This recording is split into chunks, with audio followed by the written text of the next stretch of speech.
Lorsque nous allons revenir chez nous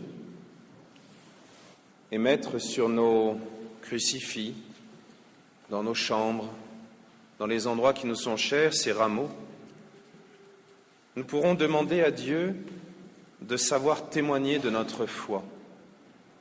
Vous savez, témoigner en grec, cela se dit martyr.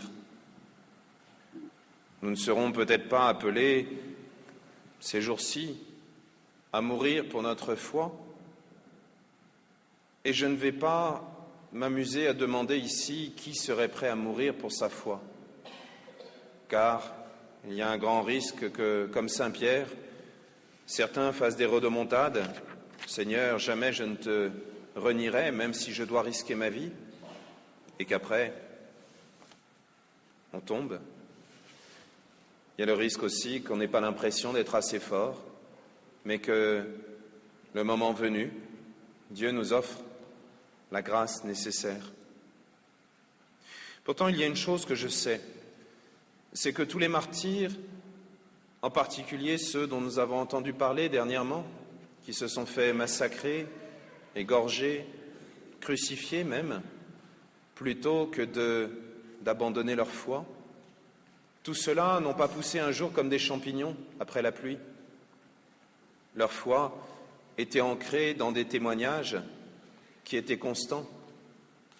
Ils ont osé dire qu'ils étaient chrétiens, mais plus que des paroles, ils ont osé vivre en chrétiens, même si ce n'était pas facile, même si c'était dans un monde qui peut-être se moquait d'eux, ou qui les repoussait, ou qui les insultait, ou qui les abaissait.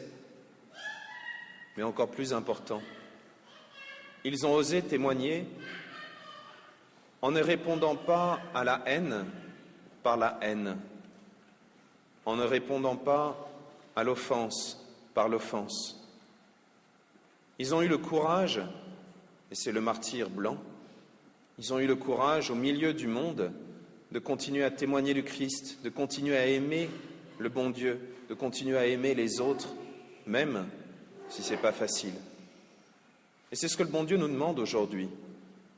Parce que si à chaque fois qu'on nous demande si on est chrétien, nous nous cachons derrière des « oui, je suis croyant, mais pas pratiquant », eh bien, cette apostasie, puisque c'est ça, croyant non pratiquant, c'est la définition de l'apostasie, cette apostasie risque de devenir notre identité. Et le jour où on nous demandera ce que c'est que notre foi, on dira « non, rien », puisqu'elle ne se traduira en rien, ce sera juste un mot. Ça, nous devons demander à Dieu dès aujourd'hui d'avoir suffisamment de courage pour le jour où il y a un petit poil de vent, sortir, même si on a peur d'être mouillé, pour bénir les rameaux. Le jour où on nous demande si, tiens, je viens d'acheter un beefsteak d'1,5 kg, on est vendredi de carême, mais ça ne te dérange pas de dire, bah si, j'aurais préféré du poisson. Je sais, le poisson est excellent ici. Eh bien, tant mieux, puisque c'est facile à faire. Imaginez qu'on soit dans un pays dans lequel c'est extrêmement difficile, dans lequel la loi obligerait à manger de la viande tous les jours, dans lequel il serait interdit d'être végétarien. Mais là, c'est facile. Eh bien, commençons à faire ces petits actes de tous les jours. Commençons à être chrétiens dans ces petits détails pour que le jour où on nous demandera quelque chose de plus exceptionnel, par exemple d'aller jusqu'à pardonner nos ennemis, ce jour-là, on soit capable d'être des martyrs, c'est-à-dire des témoins de la foi.